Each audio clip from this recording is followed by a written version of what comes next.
à toutes et à tous, bienvenue dans Zigzag, votre magazine culturel des territoires du Grand Est. Ce mois-ci, nous sommes à Colmar et aux alentours pour les Musicales, un festival dédié à la musique de chambre qui est déjà à sa 66e édition et qui est un événement majeur pour les passionnés de la musique classique. Le festival accueille encore cette année des solistes et des ensembles parmi les meilleurs du monde. Mais nous irons aussi à côté de Troyes, à Épinal, à Metz et à Strasbourg. Et tout ça en zigzag, bien sûr.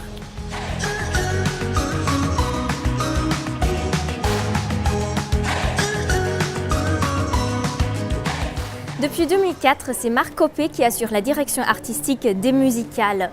Violoncelliste, il est né à Strasbourg où il a fait sa formation au Conservatoire de la capitale du Grand Est. Il a joué dans les plus belles salles du monde entier et il est également chef d'orchestre à 16 heures. En cette fin de festival, il est très occupé, mais nous avons quand même réussi de le rencontrer. Quelle chance!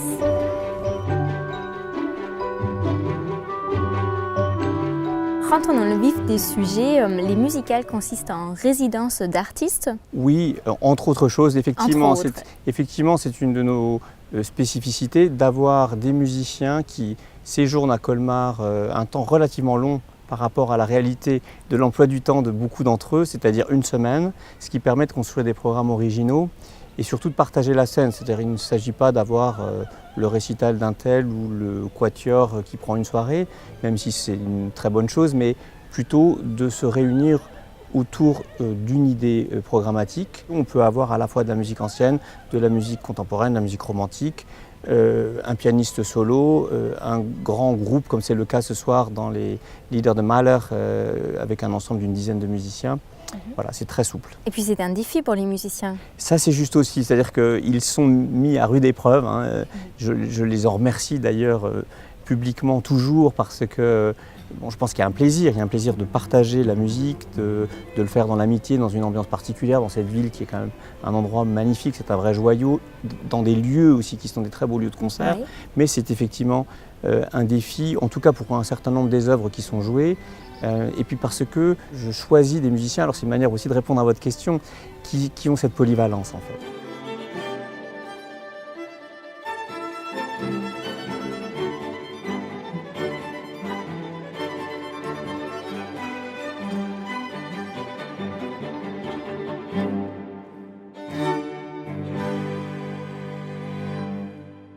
Vous-même, vous avez plusieurs casquettes dans le festival. Vous êtes directeur artistique, vous jouez, vous dirigez. Ça vous plaît d'avoir toutes ces casquettes différentes ? Oui, c'est quelque chose que j'ai toujours aimé en fait, évidemment différemment aux différentes étapes de ma vie de musicien, mais bien sûr la direction d'orchestre, le violoncelle c'est très différent, puis en même temps c'est toujours de la musique. Enfin, il y a dans l'orchestre des moments d'intimité chambriste, il y a dans la musique de chambre des moments qui sont d'une puissance orchestrale extraordinaire. Il y a, en tant que musicien pour moi, la nécessité absolue de faire de la création contemporaine tout autant que du répertoire ancien. Il y a le fait que je n'imagine pas ma vie de musicien sans la transmission et l'enseignement. Enfin, c'est toujours la musique qui est au cœur de tout ça. C'est-à-dire qu'on peut dire bien sûr qu'on fait beaucoup de choses, mais en réalité c'est quand même toujours un peu la même chose. C'est toujours être musicien au fond.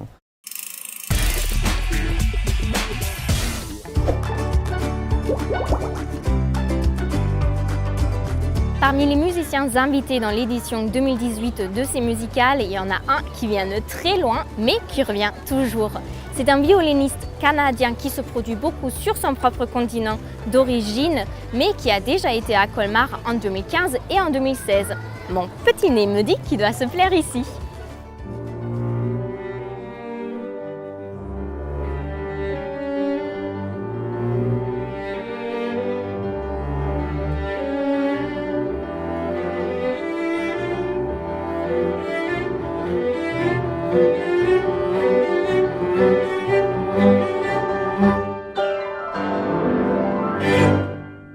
Alors, Monsieur Biver, c'est la troisième fois que vous venez au musical. Oui, c'est la troisième fois en tant que soliste, mais j'ai été aussi au festival en faisant partie du Quatuor de Tokyo. D'accord. Alors, c'est ma quatrième fois à Colmar, oui. Et pourquoi avoir accepté l'invitation ? Eh bien, Marc Coppée, qui est le directeur artistique, c'est un vieil ami. Nous étions à l'université à Indiana ensemble. D'accord. Il y a beaucoup, trop d'années. Alors, c'est toujours un plaisir de jouer avec Marc. Là, vous avez joué dans le Carnaval des animaux, mais ce n'est pas le seul concert auquel vous assistez ou vous jouez. N'est-ce pas très difficile de faire tout ça dans une semaine?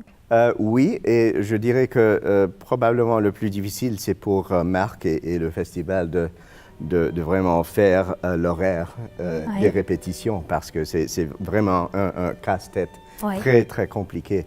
Mais beaucoup de ces œuvres, nous avons évidemment pas joué ensemble, mais séparément. Alors, on s'y connaît et c'est peut-être un peu plus facile pour les monter comme ça dans très peu de temps. Vous vous renseignez sur les musiciens avec lesquels vous jouez avant ou... Oui, parfois, quand on reçoit notre horaire ou bien le planning oui, du festival, c'est intéressant avec l'Internet. Maintenant, on peut faire des recherches comme ça. Alors, souvent, Marc va me dire j'aimerais que tu joues ce morceau avec cette personne. Alors, on se renseigne comme ça et c'est très amusant. L'art d'être une bête de somme dont on se moque à demi-mot. Au carnaval des animaux, l'âne s'est mis un bonnet d'homme.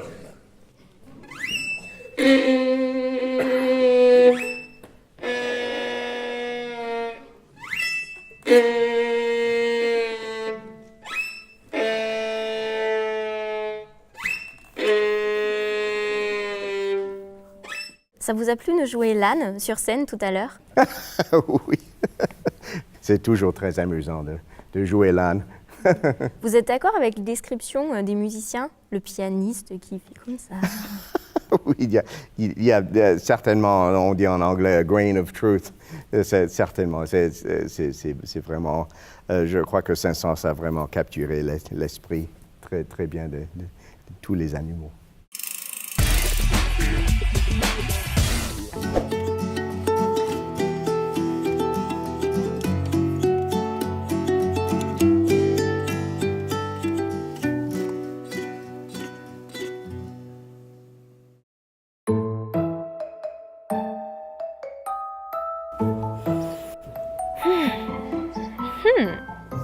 Je ne sais pas si à Épinal, ils ont un retable aussi époustouflant qu'ici à Colmar.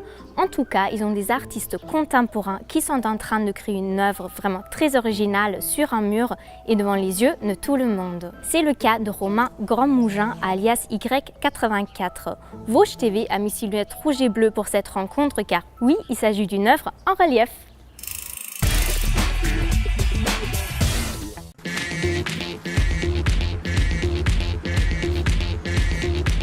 C'est un jardin aux allures futuristes qui vient habiller le mur d'Épinal. Une œuvre où se mêlent objets symétriques et éléments naturels en peinture noire sur fond blanc. Seules deux couleurs font exception, le rouge et le bleu, parfaitement alignés, car ces courbes ne sont pas seulement des éléments de décoration, puisque grâce à elles, la peinture ressortira en effet 3D. Mais pour le voir, il faut chausser des lunettes. Ça permet à notre œil et surtout à notre cerveau en fait, d'interpréter l'image différemment et d'avoir une focale qui se trouve un petit peu plus loin du mur. Donc, ce qui fait que le point de convergence par rapport au bleu et au rouge qui sont inversés est un petit peu plus loin et ça permet d'avoir un effet plusieurs plans en fait, sur l'image. Graphiste de métier, Y84 tente ici une toute nouvelle expérience. Il est le 10e artiste à exposer sur le mur et le premier originaire d'Épinal. Pour l'association, c'était l'opportunité de promouvoir le street art local tout en proposant une œuvre innovante. C'est un peu la trace du mur Épinal, et surtout comparativement à d'autres murs en France, où on cherche à faire apparaître sur le mur des choses qui n'existent pas. Là, pour le coup, effectivement, on est sur quelque chose qui est complètement nouveau.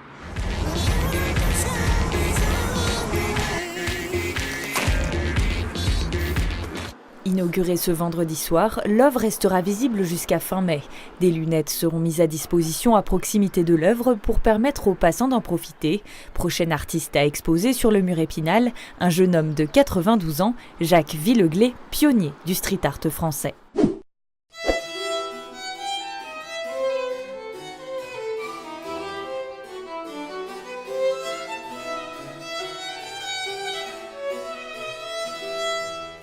De retour en Alsace, nous sommes devant l'église Saint-Michel de Horbourg-Vire où nous venons d'assister à un concert magnifique avec la violiniste Alina Pogostkina et Kenneth Weiss au clavecin. Ici, nous avons rendez-vous avec un des organisateurs des musicales, Michel Spitz, le président.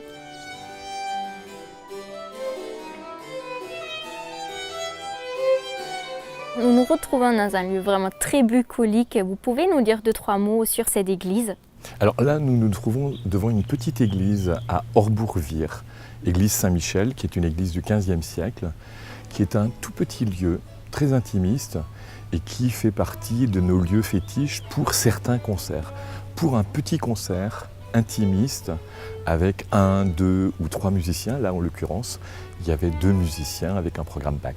Vous dites plusieurs lieux, il y en a plusieurs, il y en a combien? À Colmar, notre lieu principal était pendant très très longtemps le théâtre. On a complété par l'église Saint-Mathieu qui est une magnifique église qui accueille un grand nombre de concerts et qui accueille nos concerts du soir. Et le musée Unterlinden qui nous a accueillis dans son lieu événementiel. Et ensuite, nous faisons un certain nombre de concerts extramuros, c'est-à-dire en dehors de la ville, dans l'agglomération de Colmar, la première couronne. Celui-ci en est un. L'église blanche du Logelbach, qui est une église des années 30, et l'église de Turkheim, où se passera la clôture. Ce qui caractérise ce festival, c'est vraiment 3 grandes dimensions. C'est le professionnalisme, la générosité des musiciens et c'est paradoxalement également leur modestie. J'ai dit générosité de jouer ensemble, de travailler, de s'installer, de se poser à Colmar pendant ce temps et de faire rayonner la musique en la travaillant. La modestie, c'est assez incroyable de voir des musiciens de cette qualité s'installer avec cette joie d'être ensemble et de communiquer la musique à l'ensemble du public.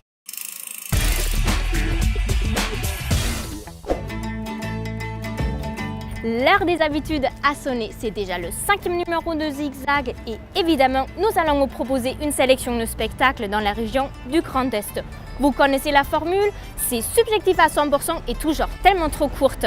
J'espère que vous êtes aussi émus que moi. Avec les beaux jours, les organisateurs de spectacles donnent la part belle au théâtre de rue ce mois de juin dans le Grand Est. À Châlons-en-Champagne, du 4 au 10 juin, la ville va rentrer en furie pour la 29e fois. Dans la capitale du cirque, les artistes donnent le meilleur d'eux-mêmes, comme la compagnie alsacienne Lucas Moros, qui présentera La Tortue de Gauguin. Imaginez, et c'est possible parce que ces animaux vivent très longtemps, que la tortue du Pacifique, sur laquelle Gauguin peignit un jour aux Marquises, arpente encore les océans, comme un musée ambulant à l'abri des spéculateurs de l'art. C'est le 9 juin, parvis du cirque historique. Une œuvre du grand peintre, tout en échappant ainsi à la cupidité des spéculateurs, continue, aujourd'hui encore, de sillonner les grands fonds dans son petit musée ambulant. La compagnie Bazinga, elle, va vous faire marcher, mais attention sur un fil. Un spectacle qui implique les habitants et qui se déroulera le 10 juin, quartier du Mont-Saint-Michel.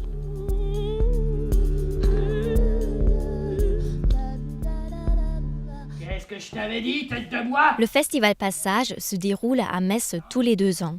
Et que fait-on les années sans festival ? Eh bien, on propose les écoles de passage.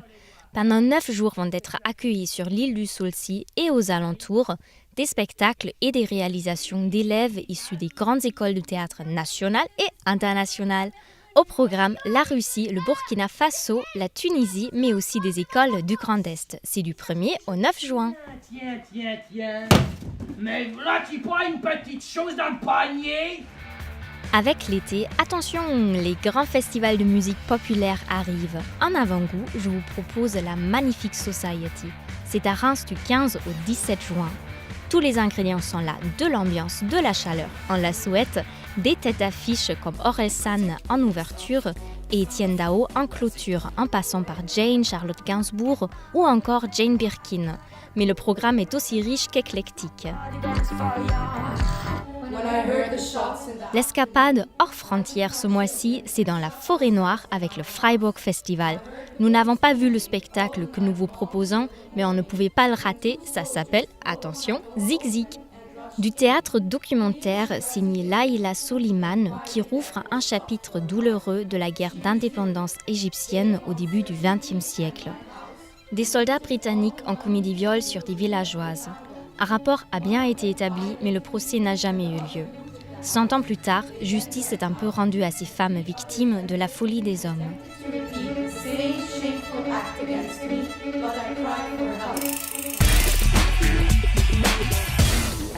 Si les musicales investissent les églises à Colmar et aux alentours, c'est pour 2 raisons. Premièrement, leur ambiance. Deuxièmement, leur qualité acoustique. Car oui, pour que les messes soient bien entendues, il faut des chants. Et il se doit que les chants soient entendus par tout le monde, sur terre et au ciel. Nous allons rencontrer Philippe Bernold et les flûtistes. Ils jouent également partout dans le monde. Colmar y connaît très bien parce qu'il y est né.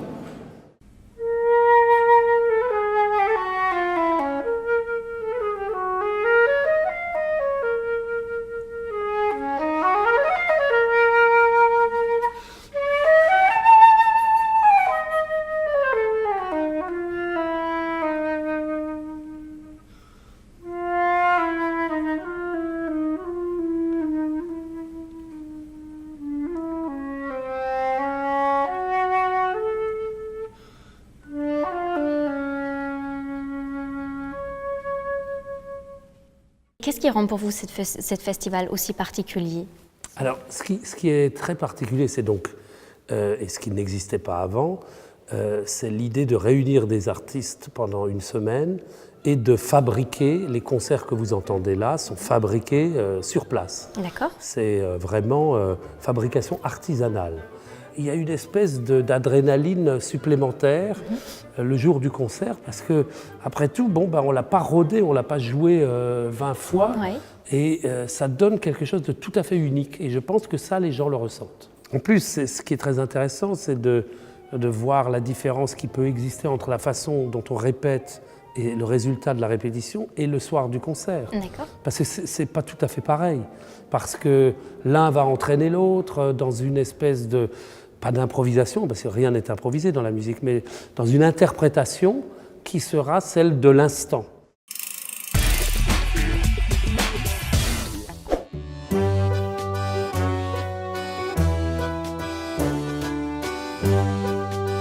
Grâce à Zigzag, on découvre des artistes d'ailleurs, mais aussi d'ici, comme Philippe Bernold ou Mira Sethi, une Messine qui joue, compose, écrit et chante dans cet ordre-là, et que Mirabel TV a rencontré.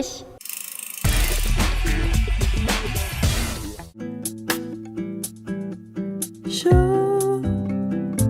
reste des heures entières.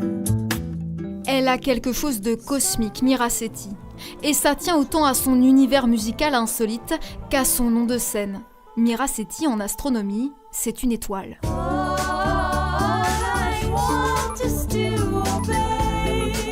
Et ce n'est pas pour rien non plus si ces 3 albums en solo s'intitulent « Ce que les étoiles commettent ». Des albums qu'elle ira défendre sur scène à l'Aérogare à Metz le 4 mai. Ce jour-là, c'est dans le studio Ampère à Clouange que nous la retrouvons pour la suivre pendant ses répétitions. Une larme puis une autre, rythme la discorde, à chaque jour sa dose. L'auteure, compositrice, interprète se définit elle-même comme un astre un peu à part. Son univers musical a même un nom, de la poésie pop. La pop pour ses influences anglo-saxonnes, la poésie pour ses textes très travaillés, presque lyriques. Sa plume trempe dans sa propre histoire, mais aussi dans ses goûts cinématographiques. À l'image de ce titre au nom singulier, La complainte de la femme à la bûche.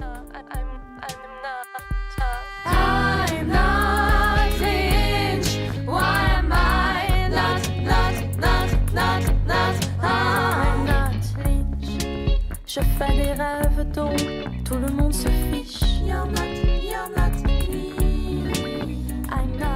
C'est inspiré d'un personnage de David Lynch, la femme à la bûche. Donc J'ai été amenée à vivre dans les bois à un moment dans ma vie et j'avais souvent des bûches dans les bras. Et donc ça m'a inspiré cette chanson quoi, qui est à la fois un peu absurde, qui est à la fois un hommage et puis dans lequel je peux glisser aussi des choses qui me touchent directement. Donc ça c'est un exemple de texte qui peut paraître à la fois poétique, un peu barré, puis en même temps bon, on y trouve quand même un sens. À 37 ans, l'Anna Borjen d'origine a toujours baigné dans la musique. C'est son père, guitariste amateur, qui lui a transmis le virus. En 1999, c'est ici même, au studio Ampère, qu'Aurore Reicher, de son vrai nom, fait ses premières armes et crée un duo avec le guitariste Jean-Pascal Beaufort, Alifer. 4 albums plus tard, elle se lance en solo sous le nom de Miracetti. Son 3e EP devrait sortir fin septembre 2018, un album sans conteste, interstellaire.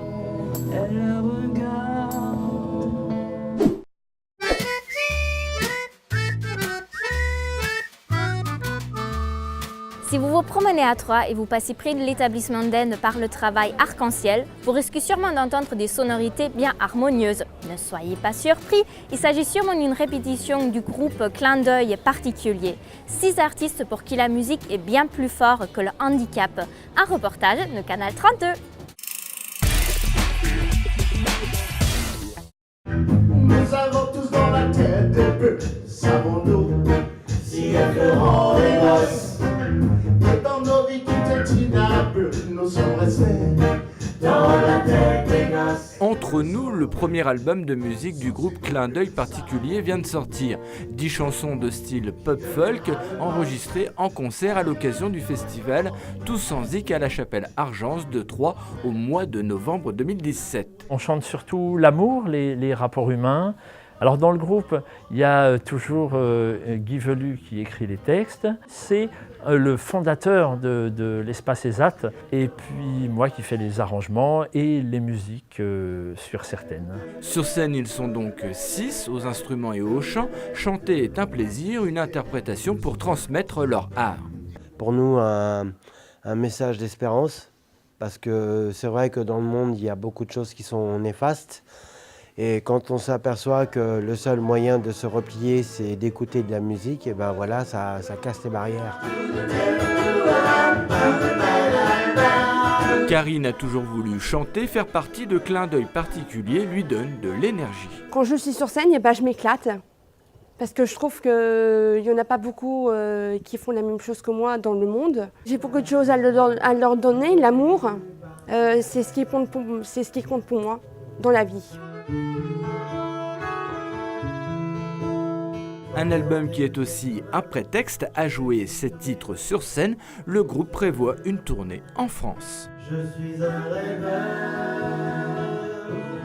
à 80%.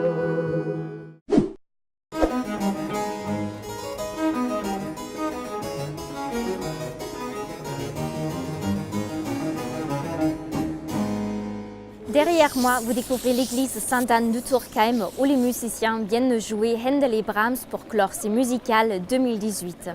Des lieux de culture, nous aimons vous en montrer dans Zigzag. Grâce à Alsace 20, nous allons découvrir Stimultania, un espace dédié à la photographie qui présente actuellement European Puzzle, une exposition dédiée au travail que mène Jean-Christophe Béchet depuis bientôt 30 ans à travers notre continent.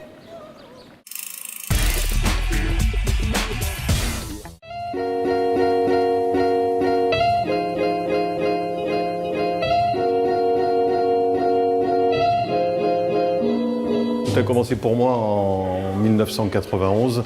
Je me retrouve à Moscou au moment où il y a un coup d'État qui renverse Mikhaïl Gorbatchev et qui signe en gros la fin de l'URSS. Et donc je me dis à partir de ce moment-là que l'aventure européenne, c'est un peu l'aventure de ma génération. À l'époque, j'ai 26 ans, 27 ans. Et donc je pense que ça va être intéressant de suivre en tant que photographe à la fois documentaire, mais un peu littéraire, pas dans le photojournalisme, pas dans les moments de crise, mais plutôt une espèce d'intérêt pour cette construction européenne au sens large et de voir un peu comment ça va évoluer tous ces pays, d'enregistrer ces mutations et ces variations. J'ai souvent coutume de dire que je photographie des corps dans des décors, enfin, qu'il y a une espèce de volonté de traduire des paysages habités, c'est-à-dire que même s'il n'y a pas des gens sur toutes les photos, c'est généralement des lieux où vivent les gens, quoi, ce qui m'intéresse.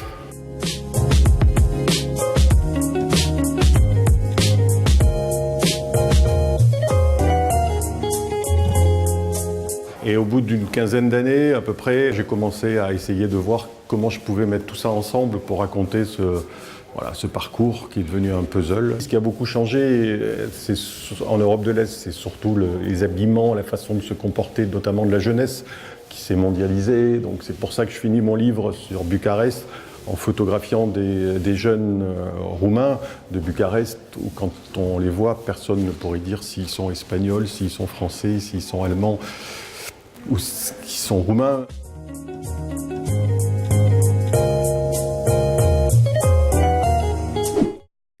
Merci à toutes et à tous d'avoir suivi ce 5e numéro de Zigzag. Pour une fois, je suis restée jusqu'à la fin du festival et vraiment, je ne le regrette pas du tout. Sauf que voilà, le festival est terminé maintenant. Mais en même temps, avec tout ce qui se passe dans la région du Grand Est, je ne risque vraiment pas de m'ennuyer.